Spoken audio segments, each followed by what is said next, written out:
الحمد لله رب العالمين والعاقبة للمتقين والصلاة والسلام على سيد الأنبياء والمرسلين وعلى آله وصحبه وبارك وسلم تسليما كثيرا كثيرا.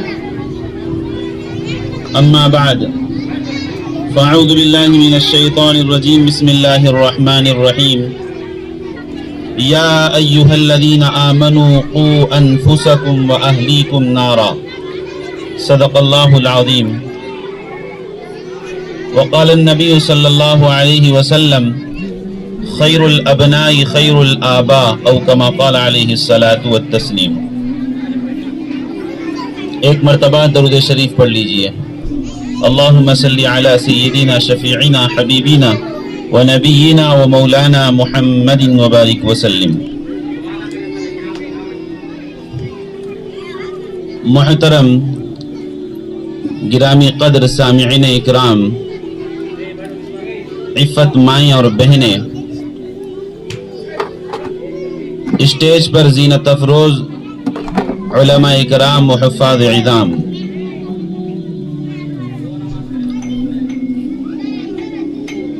قابل مبارکباد ہیں اس مکتب کے منتظم حضرات، خصوصاً مولانا محمد ابراہیم صاحب، اسی طرح حافظ حسین صاحب اور ان کے رفقاء کار، جنہوں نے اس مکتب کی فکروں کو اوڑھے رکھا ہے اور ماشاءاللہ خوب محنتیں کر رہے ہیں. اور اسی طرح قابل مبارکباد ہیں وہ والدین جنہوں نے اپنے بچوں کو دینی تعلیم کے لیے منتخب کیا ہے. دیکھیے، جہاں جس بستی میں بارشیں نہیں ہوتی ہیں وہاں کی فصلیں تباہ ہو جاتی ہیں. اسی طرح جس قوم میں جس قبیلہ خاندان میں دینی تعلیم نہیں ہوتی ہے تو وہاں کی نسلیں تباہ و برباد ہو جاتی ہیں.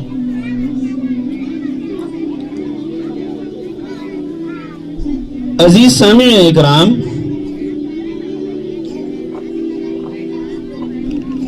اس کی بڑی فضیلت آئی ہے کہ طلبہ جو مکتب میں پڑھتے ہیں، ایک روایت میں آتا ہے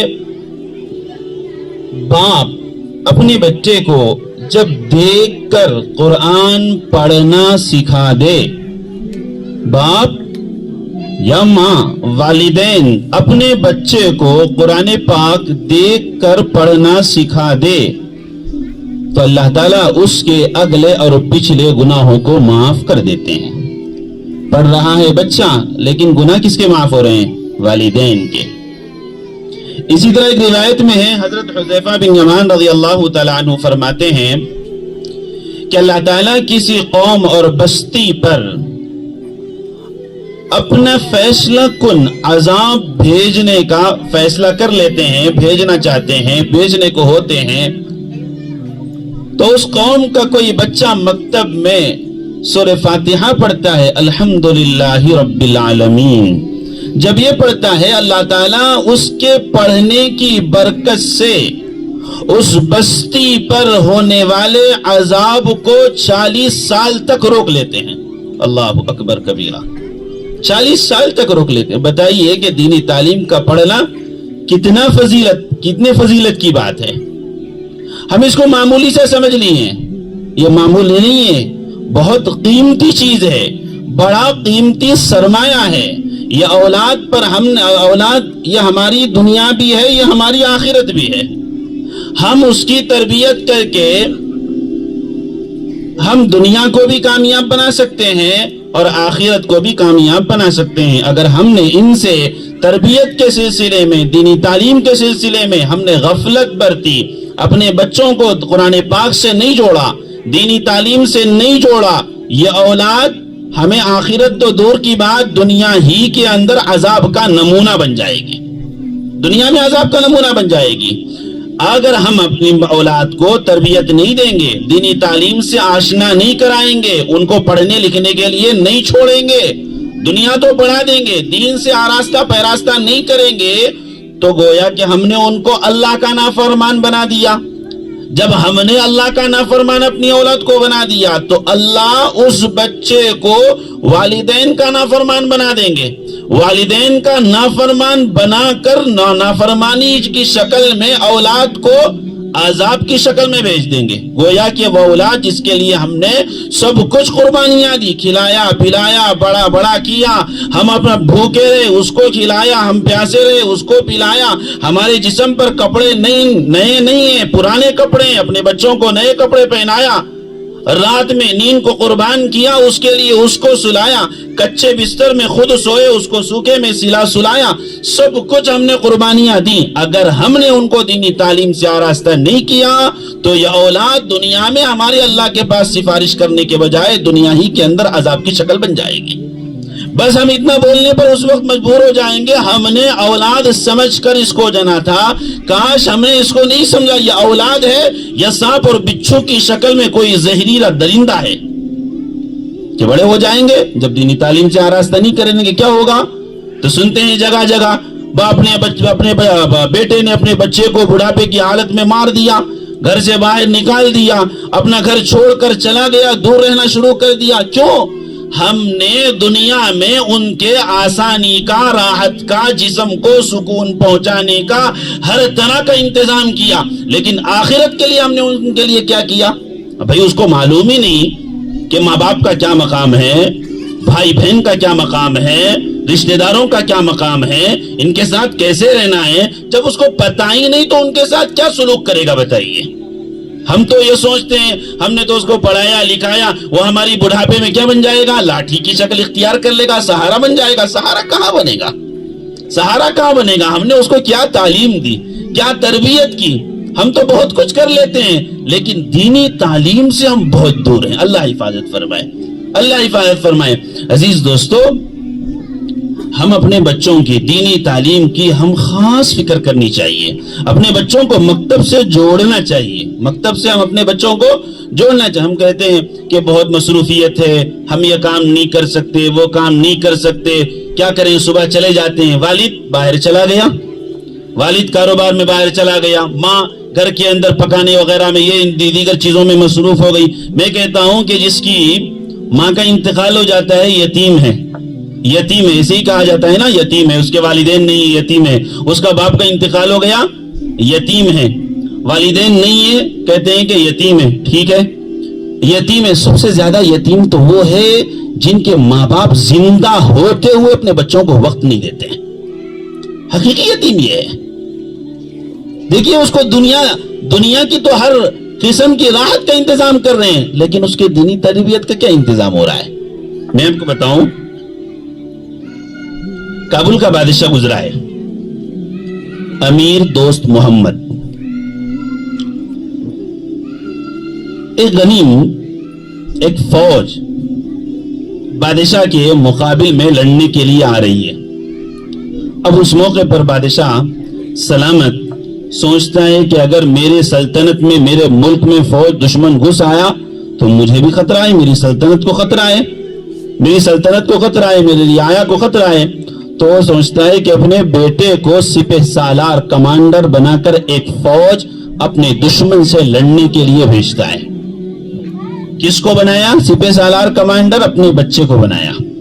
بچہ اپنی فوج لے کر چلا جاتا ہے مقابلے کے لیے، لڑنے کے لیے۔ سی آئی ڈی کی طرف سے اطلاعات ملتی، کیا ملتی ہے؟ کہ بادشاہ سلامت، دشمن تمہاری سلطنت میں گھسنے ہی والا ہے، تمہارا بچہ پیٹ پھیر کر بھاگ رہا ہے، دشمن اس کے تعاقب میں لگا ہوا ہے، پیچھے پیچھے لگا ہوا ہے کہ اس کو پکڑ لیں، گرفتار کر لیں اور بادشاہ جہاں پر ہے وہاں پر حملہ کر دیں۔ تو یہ اطلاع ملی بادشاہ سلامت کو، وہ بہت غم زدہ ہو گیا، پریشان ہو گیا۔ یہ کیا بھائی کہ میں اپنے بچے کو تو بھیجا تھا اور یہ بچہ پیٹ پھیر کر بھاگ گیا، یہ تو میری ذلت اور رسوائی ہے کہ بادشاہ کا بیٹا پیٹ پھیر کر بھاگ آئے اور پھر اس کے اوپر مزید برآں کیا کہ سلطنت میں گھس جائے گا، فوج گھس جائے گی سلطنت میں اور ہمیں بھی نقصان پہنچ جائے گا. تو بہت غمزدہ تھا, گھر کے اندر داخل ہوا. بیگم صاحبہ نے دیکھا کہ بادشاہ میرے شوہر, بادشاہ کے چہر پر کچھ اثرات ظاہر ہیں پریشانی کے. پوچھ لیتی ہے کیا ہوا کیا ہوا. تو بادشاہ کہتا ہے کہ تمہارا بیٹا کیوں, اب بھاگنے کی اطلاع ملی نا, دشمن گھر کے اندر گھس آیا نا, تمہارا بیٹا وہ دشمن سے لڑنے کے لیے میں نے بھیجا, وہ بھاگ کر واپس آ رہا ہے. کیا جائے, ایک تو بادشاہ کا بیٹا بھاگ کر آئے, یہ میری ذلت اور رسوائی سے, اس ذلت اور رسوائی کا اس سے بڑا اور کیا ہوگا, اور مزید وہ فوج وہ ہماری سلطنت میں گھس بھی جائے گا. تو اس موقع پر بیگم صاحبہ کہتی ہے کہ یہ سی آئی ڈی کی اطلاعات غلط ہے. بیگم صاحبہ گھر کے اندر رہنے والی ملکہ, بادشاہ کی بیوی کہہ رہی ہے کہ یہ نہیں ہو سکتا, یہ بات غلط ہے. اب ظاہر سی بات ہے, عورتوں کو کون منوائے. اب بادشاہ کہہ رہا ہے کہ نہیں, یہ سی آئی ڈی کی اطلاعات ہے, سی آئی ڈی تو غلط نہیں ہو سکتے ہیں. تو وہ ماننے کے لیے تیار نہیں. بیوی کہہ رہی ہے کہ نہیں ہو سکتا ہے, میرا بیٹا دشمن کے سامنے سینہ تان کر کھڑے ہو کر اپنے سینے میں گولی کھا کر شہید تو ہو سکتا ہے, لیکن وہ پیٹ پھیر کر بھاگ نہیں سکتا ہے. اچھا, اتنے زور سے یہ کہہ رہی ہیں. تو بادشاہ وہاں سے نکل گیا, میں اس کو نہیں سمجھا سکتا. پھر 2-3 دن گزر گئے. گزرنے کے بعد جب گھر کے اندر بادشاہ آیا تو حشاش بشاش تھا, چہرے پر خوشی کے آثار. بیگم صاحبہ نے پہلی مرتبہ چہرہ دیکھا تو ناراضگی کے اثرات تھے, جب دوسری مرتبہ دیکھا تو حشاش بشاش ہے. تیسرے دن کہا کہ کیا ہوا, آج تو بہت خوشی ہے اور خوشی میں نظر آ رہے ہو, مسرور دکھ رہے ہو. کہا کہ ہاں, آپ کی بات سچی ہے. بادشاہ کہا آپ کی بات سچی تھی اور سی آئی ڈی کی اطلاعات غلط تھی. اچھا ٹھیک ہے, اب یہ باتیں ہو رہی ہیں. اس موقع پر بادشاہ سلامت پوچھتا ہے آپ نے کس بنیاد پر اتنی مضبوطی کے ساتھ کہا تھا کہ میرا بیٹا پیٹ پھیر کر بھاگ نہیں سکتا ہے, وہ دشمن کے سامنے کھڑا ہو کر سینے پر گولی کھا کر شہید ہو سکتا ہے, لیکن پیٹ پھیر کر نہیں بھاگ سکتا ہے. تم نے اس کی کیا, اس پر اتنی مضبوطی کے ساتھ کہا, اس کی کیا وجہ ہے. اس نے کہا کہ بیگم صاحبہ نے, یہ میرا راز ہے, میں اپنے اللہ کے ساتھ شیئر کی ہے, اور اللہ اور میرے علاوہ کسی کو یہ راز معلوم نہیں, میں اپنا راز کھولنا نہیں چاہتی. کہا کہ نہیں, میں تو تمہارا شوہر ہوں, مجھے بتلانا ہے, اور میں سلطنت کا بادشاہ ہوں, مجھے ضرورت پڑی تو وہ عمل مجھے بھی کرنا پڑے گا. مجھے بتائیے کہ کیا معاملہ ہے. اب اس نے کہا کہ میں نے اب تک تو سارے لوگوں سے چھپائی تھی, تم اصرار کر رہے ہو تو اب میں بتلا رہی ہوں. کہا کہ کیا معاملہ. وہ کہنے لگی معاملہ یہ ہے کہ جب سے یہ بچہ میرے پیٹ میں نطفے کی شکل میں آیا تھا, جب حمل ٹھہرا تھا, میں نے اللہ سے وعدہ کر لیا تھا کہ میں اللہ حرام رزق نہیں کھاؤں گی اور مشتبہ رزق نہیں کھاؤں گی. حرام کا کھانا نہیں کھاؤں گی جس کے اندر شک ہے کہ حرام ہے کہ حلال ہے, کہ ایسا کھانا بھی میں نہیں کھاؤں گی. کوئی چیز کھانا بولے تو صرف کھانا ہی نہیں, جو اپنی ضرورت, چاہے وہ کپڑے کی لائن سے ہو, پانی پینے کی لائن سے ہو, اپنی زندگی میں یوز کرنے کی لائن سے, جو بھی ہو وہ حرام چیز سے میں بچوں گی. حلال کھاؤں گی, حلال چیزوں کا استعمال کروں گی. میں نے یہ منت مان لی تھی, اللہ سے وعدہ کر لیا تھا, اور میں اپنے وعدے پر برقرار رہی. اور جب میرا بچہ پیدا ہوا تو اس موقع پر میں اپنا ایک دوسرا عمل جاری رکھی. وہ دوسرا عمل یہ تھا کہ جب بچہ دودھ کے لیے روتا تھا تو میں اس کو دودھ نہیں پلاتی تھی. اس سے پہلے میں عمل یہ کر لیتی کہ میں وضو کر لیتی, 2 رکعت نماز پڑھ کے اپنے بچے کو اپنے سینے سے لگاتی تھی. بادشاہ سلامت میرا یہ عمل تھا. دیکھیے, جس آدمی کے اندر نیک اعمال ہو اور اپنے بچوں کے اندر بھی وہی نیک اعمال اثر کر جاتے ہیں, پھر اس سے نکلنے والی چیزیں بھی اعلیٰ درجے کی ہوتی ہیں. جب بندہ حرام کھاتا ہے تو حرام کھانے سے حرام خون اور حرام گوشت پیدا ہوتا ہے, اس سے نکلنے والے اعمال بھی حرام ہوتے ہیں, گندے ہوتے ہیں, اور بزدلی یہ گندی صفتوں میں سے ہے. شجاعت، بہادری یہ نیک اور اچھی صفتوں میں سے ہے، تو مجھے یقین تھا کہ میں حرام سے بچی، حلال کھائی تو میرے جسم کا گوشت بھی حلال کا رہا، اور میرے جسم میں پھرنے والا خون بھی حلال کا رہا، اور میرے سے جو بچہ پیدا ہوا وہ بھی حلال کا ہے، اس کے اندر حرام کی کوئی صفت نہیں پائی گئی۔ تو لہذا بزدلی یہ بری صفتوں میں سے ہے، بہادری اور دلیری یہ نیک صفتوں میں سے ہے۔ میں اس بھروسے پر اللہ سے یہی کی، اللہ کا شکر ادا کیا کہ اللہ نے میرے بچے کو بزدل نہیں بنائے گا، وہ بہادر ہی بنائے گا۔ اس لیے میں اپنی بات پر اتنی مضبوطی کے ساتھ جمی رہی اور یہ کہہ رہی ہوں۔ دیکھیے یہاں پر کیا رہا بتائیے، والدین کا بڑا کردار ہوتا ہے، والدین کا بڑا کردار ہوتا ہے اپنے بچوں کی تربیت کے سلسلے میں۔ آپ جتنے لوگوں کو لے لیجئے، ہم جتنے اولیاء اللہ بزرگان دین کے ہم نام لیتے ہیں، نام لیوائے، سفیان ثوری رحمت اللہ علیہ کی تاریخ کو پڑھ لیجئے، پتہ چل جائے گا ماں کا بڑا ہاتھ رہا، ماں کا بڑا ہاتھ رہا۔ اور اسی طرح آپ دیکھ لیجئے خواجہ نظام الدین اولیاء رحمت اللہ علیہ، بابا فرید الدین گنشکر رحمت اللہ علیہ، جتنے بھی اولیاء اللہ بزرگان دین کو دیکھ لیجئے، والدین کا بڑا اثر رہا۔ اور اسی طرح امام ربیعۃ الرائے رحمت اللہ علیہ بڑے محدث گزرے ہیں، ان کی والدہ نے بھی ان کی کیسی تربیت کی۔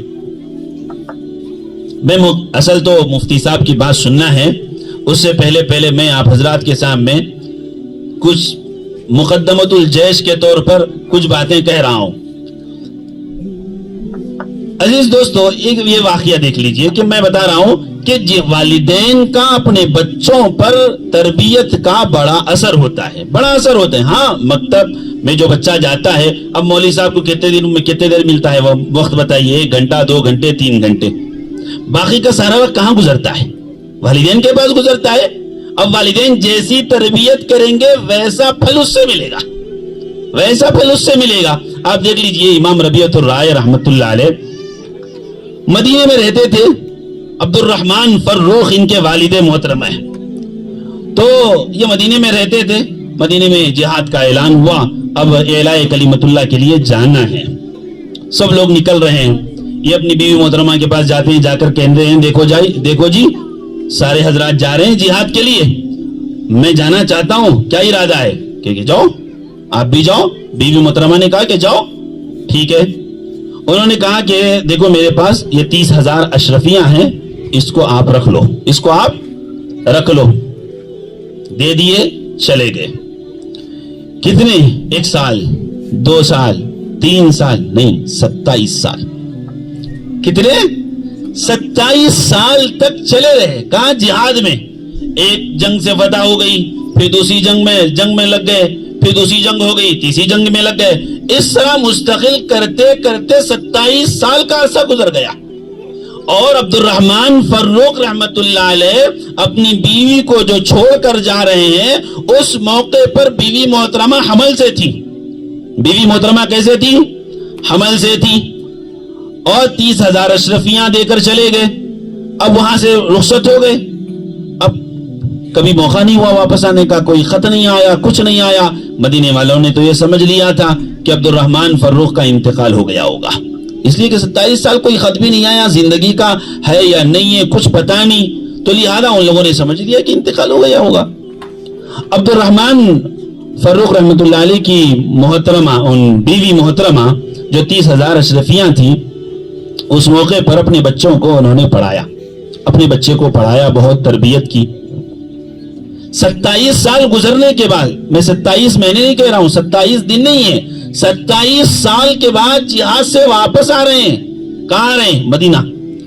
اب دیکھیے 27 سال کے بعد شہر کا نقشہ بدلا ہوا ہوگا نا، شہر کا نقشہ بدلا ہوا ہوگا، عمارتیں بنی ہوئی ہوں گی، بڑی بڑی بلڈنگیں بنی ہوئی ہوں گی، راستے بدل گئے ہوں گے، راستوں کے اندر تبدیلیاں آ گئی ہوں گی۔ اب جب آ گئے مدینے میں داخل ہوئے، اب دیکھ رہے ہیں کہ بڑی بڑی عمارتیں ہیں، پہلے جیسا ماحول نظر نہیں آ رہا ہے۔ آ کر رک گئے، کہا کہ میرا گھر کہاں تھا؟ اب یہ سوچنے پر مجبور ہو گئے، میرا گھر کہاں تھا؟ سوچے، پھر اپنے ذہن پر وزن ڈالا تو ذہن نے ساتھ دیا، وہ چلے گئے اپنے گھر پر، گھر کے پاس گئے اور دستک دی، کنڈا مارا۔ اندر سے امام ربیعۃ الرائے رحمت اللہ علیہ باہر آئے. اب یہ جب آئے مدینے کو, کون؟ عبد الرحمن فروخ رحمت اللہ علیہ 27 سال کے بعد آئے. بال سفید ہو گئے,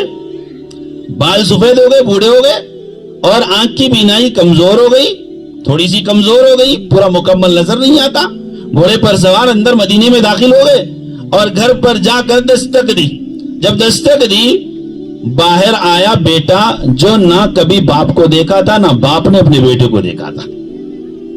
اپنے وقت کا محدث بڑا امام ربیعۃ الرائے رحمت اللہ علیہ.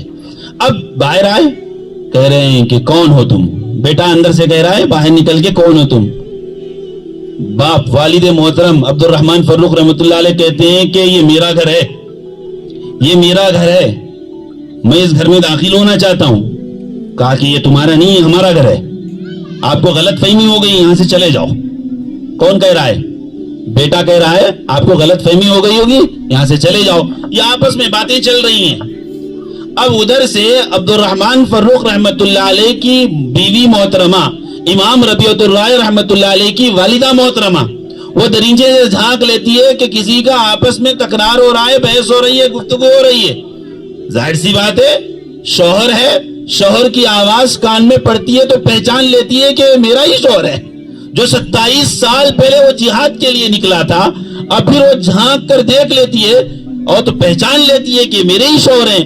فوراً جا کر کہتی ہے کہ بیٹا یہ تیرے باپ ہیں, یہ تیرے باپ ہیں. شوہر سے کہتی ہے یہ آپ کا بیٹا ہے, یہ آپ کا بیٹا ہے. دونوں گلے ملتے ہیں, رونا شروع کر دیتے ہیں. خوشی کے آنسو ہیں, خوشی کے آنسو ہیں. اس کے بعد وہ گھر آتے ہیں, اندر بیٹھ جاتے ہیں. بیٹھنے کے بعد بیوی محترمہ ان کے لیے کھانے وغیرہ کا انتظام کرتی ہے.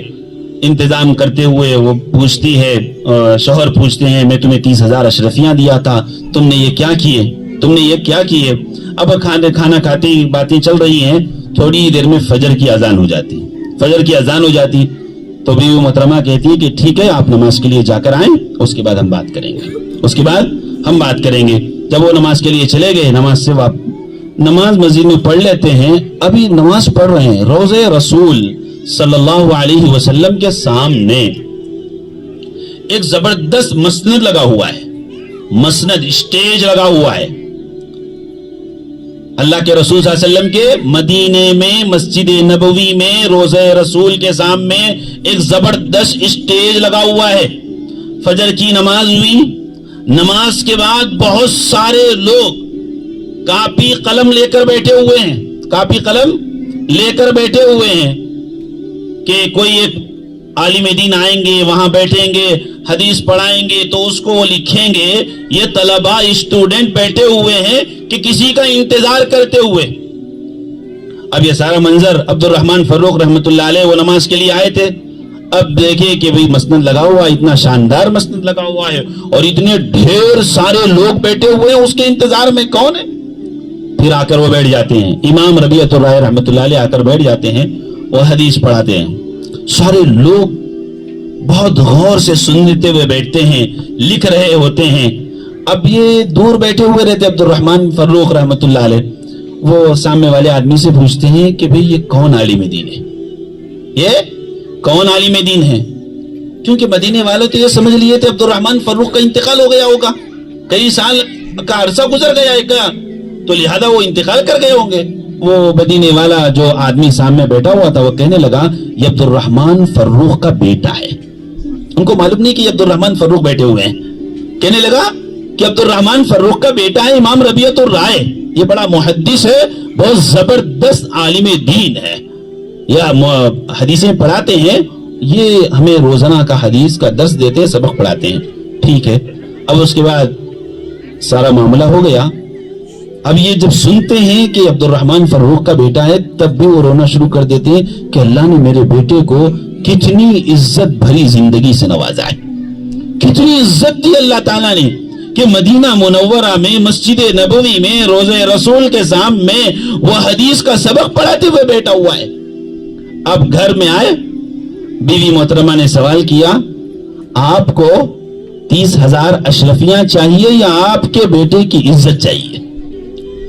30,000 اشرفیاں چاہیے یا آپ کو اپنے بیٹے کی عزت چاہیے، تو کہنے لگے 30,000 اشرفیاں کیا 30 لاکھ اشرفیاں میری بیٹے کی عزت پر قربان ہو جائے۔ پھر وہ کہنے لگی دیکھو جی آپ نے 30,000 اشرفیاں مجھے دی تھی، یہ 30,000 اشرفیاں میں نے اپنے پیٹ کے لیے نہیں کھایا ہے، میں اپنے جسم کے لیے کپڑا نہیں پہنا ہے، میں نے اپنے پیٹ پر پتھر باندھا ہے، فاقہ کشی کی ہے، لیکن اب انہیں آپ کے بیٹے اور میرے بیٹے امام ربیعۃ الرائے کو تعلیم پڑھانے کے لیے، علم دین پڑھانے کے لیے کبھی کرمان بھیجا، کبھی جرجان بھیجا، کبھی نیسابور بھیجا، کبھی کوفہ بھیجا، کبھی بصرہ بھیجا، کبھی سمرقند بھیجا۔ یہ شہروں کو علم دین حاصل کرنے کے لیے میں بچے کو بھیجتی رہی، اس میں یہ پیسہ خرچ کرتی رہی، میں نے ان 30,000 اشرفیوں میں سے اپنے لیے کوئی کھایا نہیں ہے، میں فاقہ کی لیکن اپنے بچے کی تربیت کی۔ بتائیے آج کی مائیں ہوتی تو کیا ہوتا؟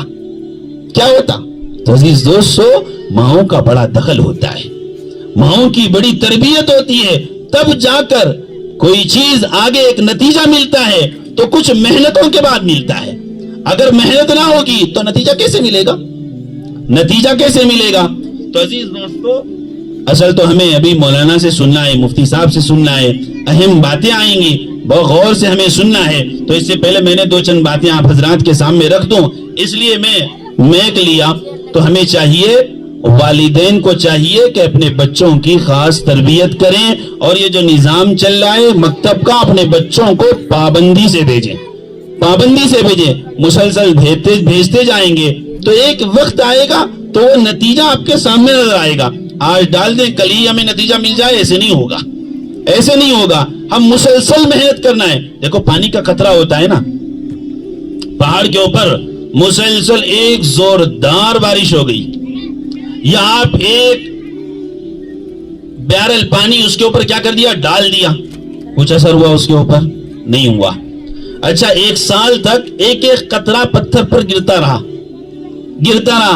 پتھر پہ اثر ہوتا نا، کیا ہوگا؟ اس کے اندر سوراخ پڑ جائے گا۔ ایک بیرل ڈالا یا اس سے زیادہ پانی ڈالا ایک ساتھ، کچھ اثر ہوا؟ نہیں ہوا۔ لیکن ایک قطرہ پابندی کے ساتھ پڑتا رہا تو پھر کیا ہوا؟ پتھر کے اندر بھی سوراخ پڑ گیا۔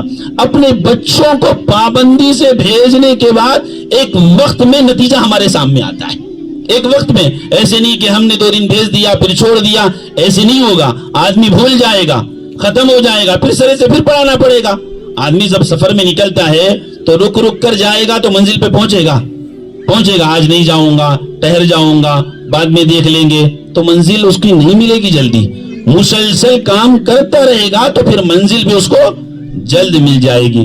اللہ تعالیٰ سے دعا ہے کہ اللہ تعالیٰ ہم سب کو عمل کی توفیق عطا فرمائے۔